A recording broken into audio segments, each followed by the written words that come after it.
Telhaquim, agora olha só. Tem uma expressão que eu gosto muito, que eu aprendi, né, recentemente, né, que é a chamada o rio chinês. Né? O rio chinês, não sei se vocês sabem, mas os rios chineses, diferentes dos brasileiros, não necessariamente eles vão direto para o mar. Eles dão uma volta, eles fazem uma curva. Às vezes é uma volta contrária ao mar e depois ele consegue chegar no mar. Né? E eu acho interessante porque é a melhor... acho que é uma metáfora muito boa de como explicar a história, né? Como é que é a vida concreta, né? As questões concretas. Então, olha só, aqui a gente, nesse nosso país conturbado de hoje, várias questões que todos nós sabemos, né? Então a gente ouviu aqui, né, em um parágrafo a gente ouviu falar de SEBS, padre exilado, problemas com prefeitura, toda essa história, né, que nós compartilhamos, nós vivemos essa história, assim, uns mais, outros menos, em timings diferentes, em momentos diferentes, mas todos nós somos ou participantes, ou herdeiros, e estamos atuando nessa história, né? Agora eu queria te colocar um outro problema contemporâneo, né? Problema nosso, nós católicos aqui, né? Você é moderador de uma nova comunidade, certo? E a gente vive um país com extrema miséria, os números falam por si, a gente sabe da situação do nosso país.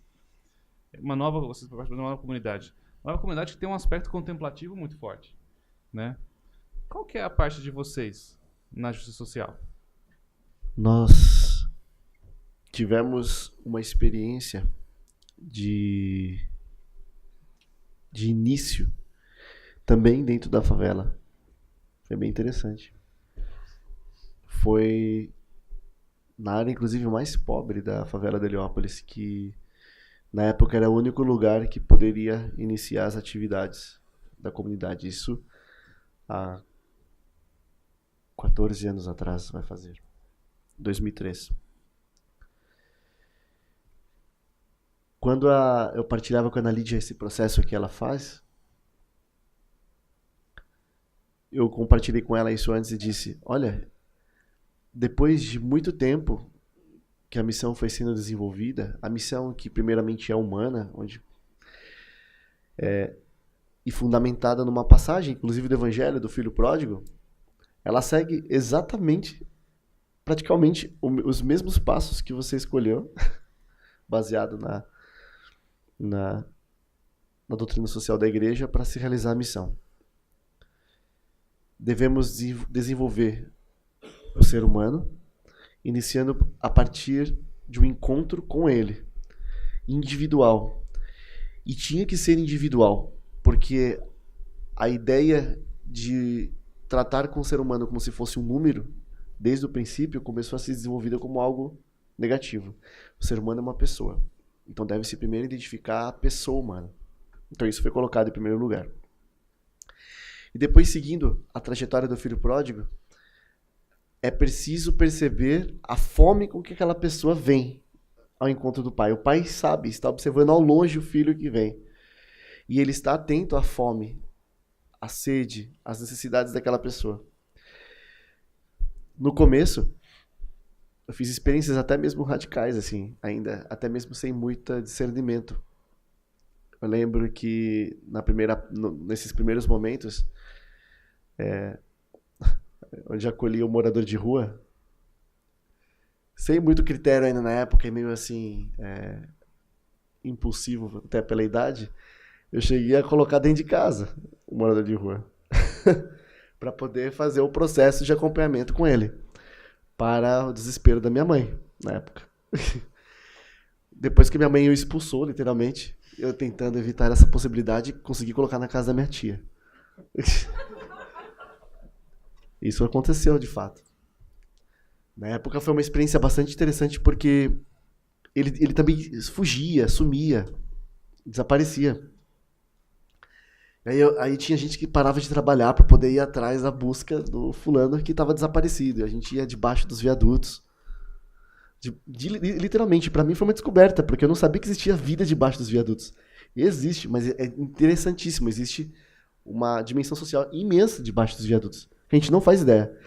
Porque vivem escondidos. A gente vê ali um ou outro saindo por ali, mas a gente não faz ideia que existe uma organização social debaixo de viadutos, em becos, em lugares que a gente não faz ideia, mas existe uma vida social. Organizada ao seu modo, mas existe. Foi uma experiência bastante dolorosa, porque perceber até onde a liberdade do ser humano vai, De fato, há pessoas que fazem uma opção também por uma situação às vezes ruim. E elas fazem uma opção. Então aquela ideia romântica também do coitadinho, do pobre, também ela deixou de existir. Na verdade, eu percebi que na verdade pobres somos todos nós. E que a questão social é um fruto da percepção primeiro do homem, como ele é. E a gente percebe as nossas necessidades em segundo plano, como ela mesma apresenta. A gente vê o homem de forma positiva pelo valor que ele é e a gente vai querer agregar ser. E quando a gente agrega ser, a gente começa a romper com aquilo que tira a capacidade do ser humano de ser. E a gente entra na dimensão social, por natureza. Não porque alguém nos impôs, porque um Estado impôs, porque uma regra impôs, mas ou porque eu tenho que ficar bonitinho para todo mundo ver, olha como ele faz caridade, entendeu? Entendeu? Para poder ser salvo, ou coisa do tipo. Não, é natural. Então, esses foram os primeiros momentos, isso aconteceu nos primeiros anos, e foi assim, eu lembro que foi uma experiência bem difícil.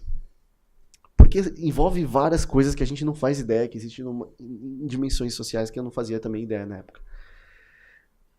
Conheci outras pessoas nessa busca, às vezes, por aqueles mendigos, outros mendigos, compreende? E também tinham as missões que nós realizávamos de barraco em barraco, que eram de madeira na época ainda, não tinha um trabalho lá. Tinha aquelas casas que ficavam bem à beira de rio. E a gente visitava uma a uma, para escutar as pessoas, para convidá-las a se unir e a fazer um projeto de desenvolvimento humano, em conjunto. A comunidade não deve ser vista como um ambiente de culto de devoções. A devoção é instrumental, mas não é a finalidade. Compreende? A comunidade tem o objetivo, o desenvolvimento humano de forma integral. A gente não se reúne em comunidade para poder fazer um culto de devoções. Compreende a diferença? A finalidade não é essa. As devoções, elas entram como exercício espiritual.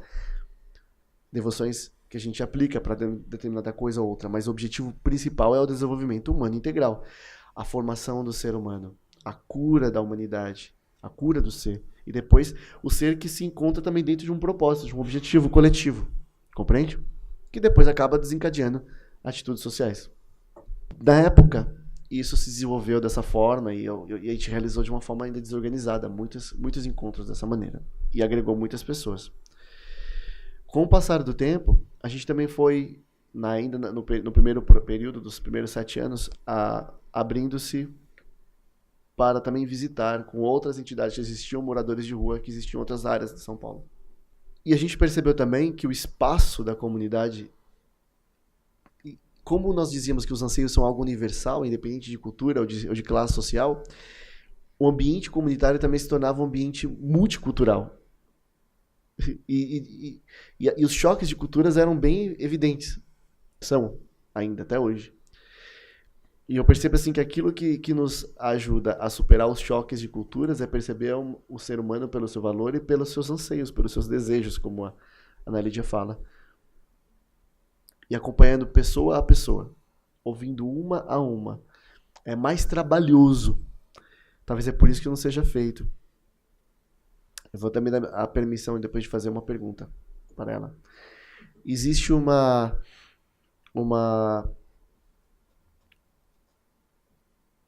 algo que é observado, que a gente conhece, na verdade, o caminho. Mas o caminho se faz diferente de pessoa a pessoa, para qualquer forma de desenvolvimento. Compreende? Quando isso se aplicar ao Estado, é necessário que o Estado se organize de forma diferente para subsidiar. E talvez é necessário também distribuição de poder. Há muitos grupos que são, na verdade, favoráveis à distribuição de renda, mas não são favoráveis à distribuição de poder. E é mais interessante entender que o acúmulo de renda sempre visa, no fundo, o alcance de poder. E eu tirar o acúmulo de renda para colocar o alcance de poder é uma forma de mascarar o mesmo mal. Compreende? Quando a gente fala com uma pessoa muito rica, se ela quer mais renda, na verdade ela quer poder, porque renda ela já tem. No final das contas, o poder está por trás. O desejo de ter um poder sobre si e, de alguma forma, sobre o ambiente. Há alguns grupos que, na verdade, mascaram tirando a renda, mas ainda concentram o poder. Entende? Então, na verdade, o mal principal não foi retirado. E tem que tomar muito cuidado com isso. É uma coisa que eu percebi. Que a tentação de você colocar as pessoas sobre a tua condição é enorme. que isso no final das contas eu percebi que somente a retidão de consciência vai manter isso de pé. Só uma relação autêntica com a pessoa da verdade vai manter isso de pé, porque cedo ou tarde a gente sempre pode subverter qualquer sistema. Qualquer sistema. A finalidade, a origem e o final de cada coisa ainda está no ser humano, ainda está na liberdade do ser humano. Mesmo o sistema melhor possível, eu percebi, mesmo o sistema comunitário, no final das contas, eu posso usar essa forma de relação para manter poder, compreende? E para manter privilégios sobre as outras pessoas. Ou seja, quem pregar, a primeira coisa social, quem pregar que vamos alterar a organização social desta forma ou daquela e vamos obter a justiça, está mentindo. É um falso messias, um falso profeta. Porque, independente de qual seja a organização, melhor ou pior, o final das contas ainda está na liberdade do ser humano. E por isso que é muito importante que a nossa consciência esteja iluminada ou não por uma experiência de fé. Compreende? É uma outra coisa que eu percebi. E, por fim, apenas trazendo isso à tona, depois desses 7 anos, de fato, a gente teve que rever todas as coisas para que, de uma forma organizada, pudesse se ampliar todas as atividades. E nos últimos 7 anos, embora nós não fizemos mais esse trabalho social de fora e nos preparamos para fazer de forma mais organizada, até com o auxílio de alguns amigos, acontece que a segunda questão social que eu observei, a dimensão social, especialmente no elo de vida, eu já compartilhei isso, ela estava falando sobre as questões de subnutrição e etc. Eu percebi que esse trabalho eu fui obrigado a fazer no elo de vida, né? Onde nós vivemos todos em comum. Porque haviam pessoas com maior conhecimento cultural da alimentação, da organização pessoal, da higiene, que outras. E que isso realmente precisa ser feito a partir de uma perspectiva positiva.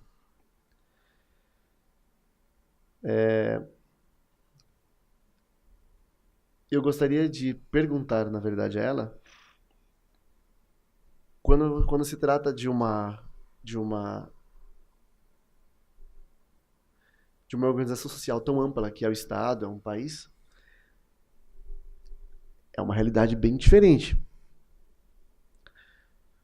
Numa micro-sociedade de uma comunidade, eu percebi que era necessário que houvesse um trabalho individual, personalizado, uma escuta.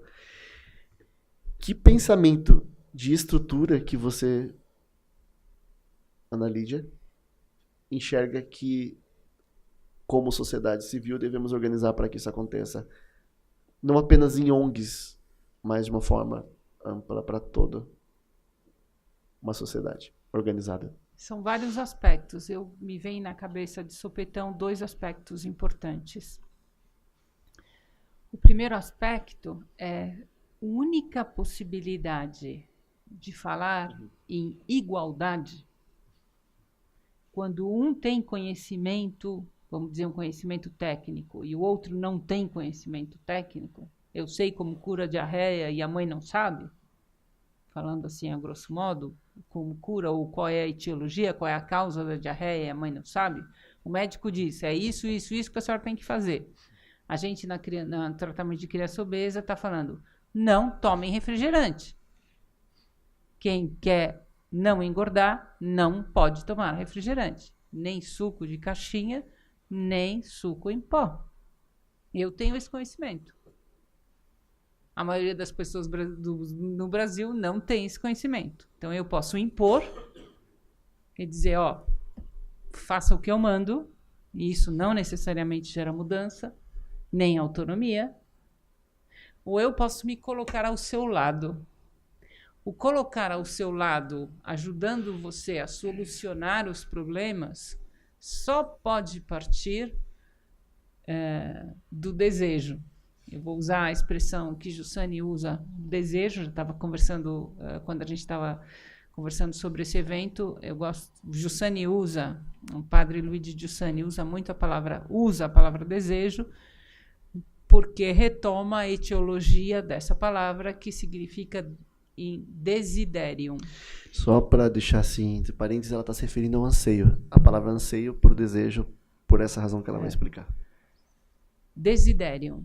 Desiderium significa tender às sidera, que significa estrela.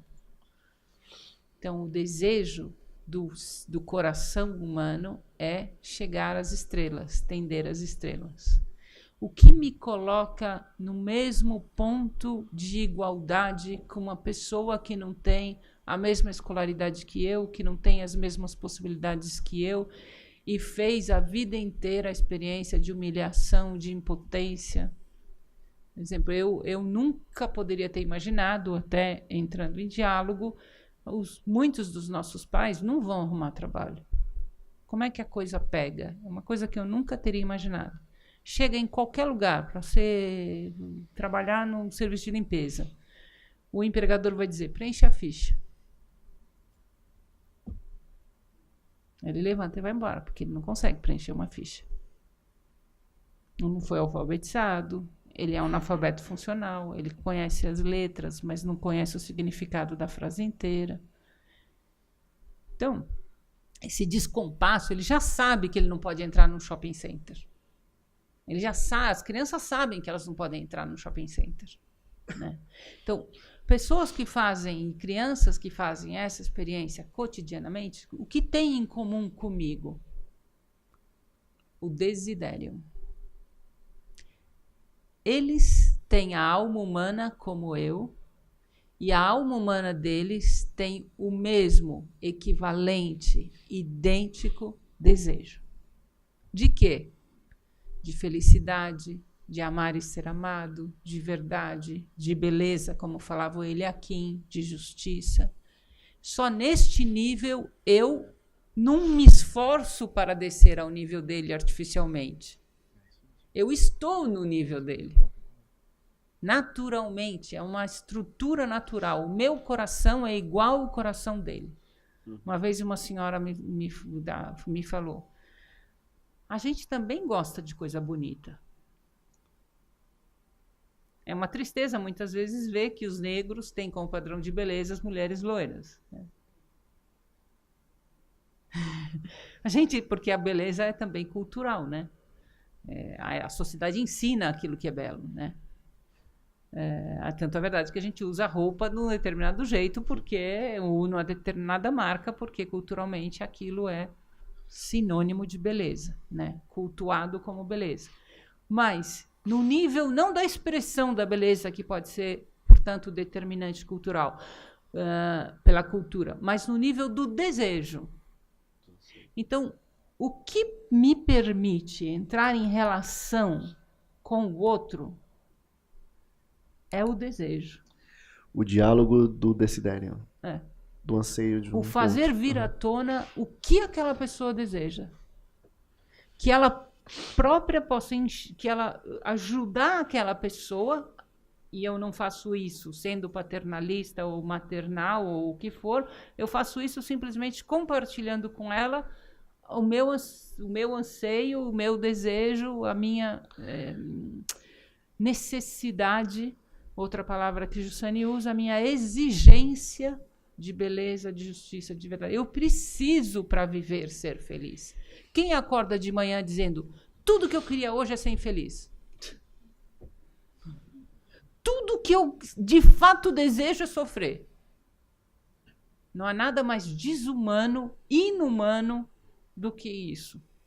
Todo ser humano acorda de manhã, escova o dente, porque escovar o dente me faz mais quem tem o hábito, quem aprendeu a escovar o dente, quem fez a experiência que escovar o dente é bom, quem já fez essa experiência sabe que escovar o dente me fará mais feliz, corresponderá mais ao meu desejo de bem, né? Então, é nesse nível, qualquer trabalho, seja do ponto de vista de uma animação de uma comunidade, ou seja, do ponto de vista de um trabalho social, que é também animação de uma comunidade, nasce daqui, parte daqui. Fazer vir à tona, através de gestos, eventos, conversas, encontros concretos, o desejo que está lá dentro, no coração, muitas vezes abafado. Eu tenho a segunda coisa para responder. que o Eliakim me pergunta, mas isso em que nível? Na minha experiência, em todos os níveis. Vou dar uma outra experiência que mais ou menos já falei publicamente, então posso repetir. Veio na minha sala do meu trabalho na universidade uma das diretoras da Coca-Cola. Bom, se eu tiver que acabar com alguém, eu vou acabar com a Coca-Cola, certo? A Coca-Cola se tornou o ícone da sociedade de consumismo moderno. Beber Coca-Cola é chique, é bom, é bonito. Não beber Coca-Cola é estar fora, é não pertencer à sociedade. Isso há um século. Né? Eu vi, a primeira coisa que eu disse para ela, eu fui na favela das mais terríveis, Waf Jeremy, no Haiti, em Port-au-Prince. Nunca vi tanta criança com desnutrição grave, gravíssima, como na favela de Waf Jeremy. Fui visitar uma freira que tinha montado um ambulatório e tinha ensinado gratuitamente, porque ela não tinha dinheiro e ninguém tinha dinheiro, 4 meninos da comunidade a dar injeção, tratar de diarreia, dar remédio, etc. Pois a comunidade não os mata. Matou todos. Ela ficou sozinha, para dizer, fora, não queremos você aqui. Numa comunidade nesta condição, tinha um outdoor da Coca-Cola e eu vi um caminhão da Coca-Cola passando. E eu disse para a diretora da Coca-Cola, se vocês chegam na favela Waf Jeremy, onde só tem criança desnutrida, e há pouco tempo o terremoto e a cólera, e milhares e milhares e milhares de pessoas morreram de cólera, vocês têm um poder na sociedade. Por quê? Porque eles se tornaram um ícone. Então, a família que dá Coca-Cola para os seus filhos pertence. A família que não consegue, não dá comida, mas Coca-Cola dá. E eu disse para ela, como você coloca a sua cabeça no travesseiro dizendo o que eu faço na vida é ganhar dinheiro adoecendo as pessoas? Pois a conversa foi mais... Eu falei isso para ela, isso é verdade. Mas a conversa foi mais positiva, porque eu comecei a dizer para ela, o que vocês têm que fazer? Ela me contou, eles são o maior produtor e comprador de frutas do Brasil. Como seria uma mudança de paradigma maravilhosa se a Coca-Cola começasse a vender frutas? Eles têm na mão, eles chegam lá na favela Waf Jeremy do Haiti, eles chegam no mundo inteiro. Eles chegariam com toda a facilidade com essa propaganda, em vez de dizer beba Coca-Cola, coma fruta, seja chique, pertença. Para eles seria fácil. Eles fizeram isso, tornaram a Coca-Cola ícone, porque a mentalidade hedonista, a culpa não é deles, eles simplesmente entenderam que aquilo era uma lógica de mercado que ajudaria eles a ganhar dinheiro e compraram a ideologia da mentalidade consumista e hedonista do século XX. Tá? Como é que eu converso com o pessoal da favela e a diretora da Coca-Cola? Igual. É o mesmo desejo. E eles financiaram, a gente fez a gente está fazendo um monte de ações, eles estão ajudando o CREM, então nós fizemos a pedido de um pessoal de uma outra ONG que se chama Fonte da Juventude, 4 programas no Fantástico em dezembro. Quem quiser está disponível na internet. A Coca-Cola foi um dos financiadores. E agora a gente tem se encontrado regularmente. Qual a diferença entre a diretora da Coca-Cola e o pessoal lá da favela Waf Jeremy com quem a gente trabalhava? Nenhuma. E eles ficam falando para mim, agora a gente está fazendo isso, agora a gente não tirou da cabeça a mudança de paradigma, a gente não tirou da... Eu tenho certeza absoluta, e ela saiu da minha sala chorando, eu tenho certeza absoluta, nós conversamos 3 horas. Não consigo entender por quê. Não, porque a gente não parou só na crítica, porque o que eu penso sobre a Coca-Cola, ela já sabia, por isso que ela veio atrás de mim. Não, nos sentimos todos justiçados. Alguém fez justiça nesse país. Mas é assim. A gente vive conversando com o pessoal do Nordeste, por exemplo, que é uma outra questão, né? Eu tive em Murici, que é o Curral dos Calheiros, né? Da família Calheiro, fazendo um projeto de primeira infância.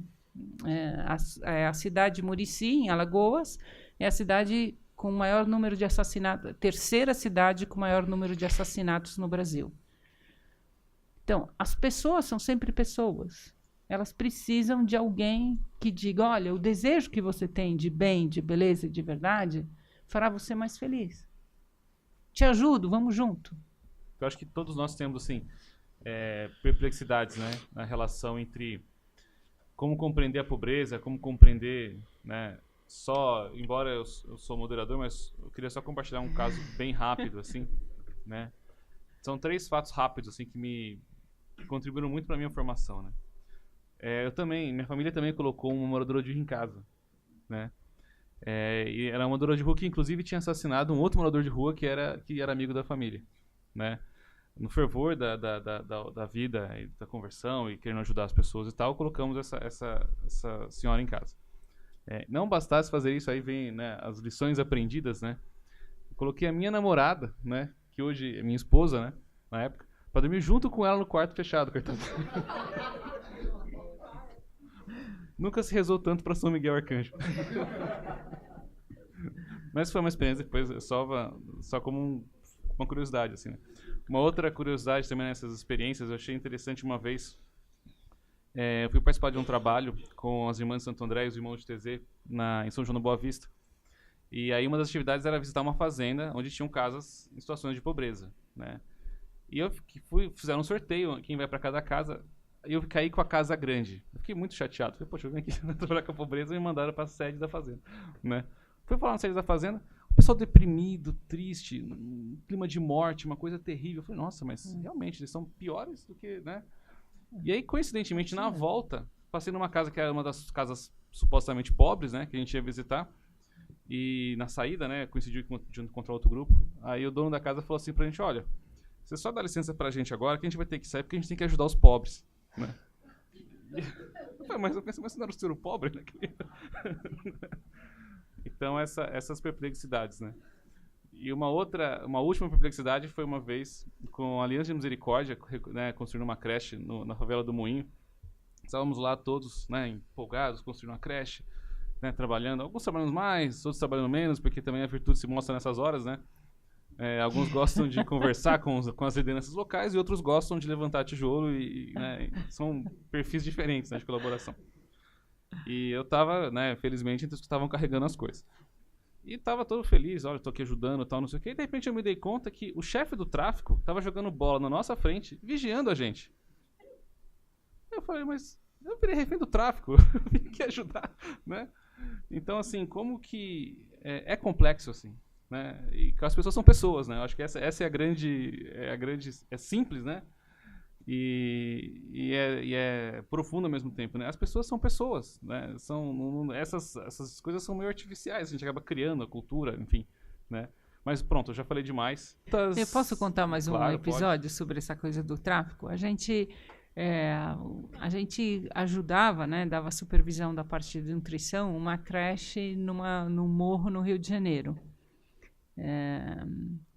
E eu me lembro um dia que eu cheguei nessa creche e logo na frente da creche eles vendiam papelotes e etc, né? Era ótimo vender na frente da creche porque a polícia não podia chegar para ela. Então a creche protegia os vendedores, né? E eles com metralhadora, como eles fazem no Rio de Janeiro, e todo dia entrava e saía aquele monte de crianças, os funcionários, bom dia, também eles falaram para mim, enquanto eles estavam ali com a metralhadora, bom dia, bom dia, bom dia, bom dia. Nós fomos na creche, fizemos a reunião, fizemos o que a gente tinha que fazer, e ao descer, e eu vi os caras vendendo, né, crack, vendendo os pinos lá de cocaína, etc. E ao descer, com o nosso carro, vem uma moto descendo rápida, eu estava dirigindo, e me fecha bem na minha frente e para na minha frente. Eu, pronto, agora nos ferramos. Aí o motorista da moto desce, vem falar comigo, quer dizer, eu não podia fazer nada, né? Parou. Disse, olha, lá embaixo tem polícia, então é melhor a senhora fazer esse caminho aqui, me siga que eu levo a senhora. Ele achou que eu tinha ido subir para comprar as coisas. E me ajudou, porque carro descendo o morro, o que um carro vai fazer descendo o morro, né? Então, e ele viu que não era um gesto de caridade comigo. Somos pessoas. Um outro episódio, o chefe do tráfico dessa favela, desse morro, né, falou para uma amiga minha que era coordenadora do projeto. Uma vez, acho que ela perguntou para ele, ou eles estavam conversando, eu não me lembro dos detalhes, o que ele mais gostaria. E aí ele disse assim para ela, o que eu mais gostaria é que meu filho não tivesse a minha vida. Pois ele foi preso.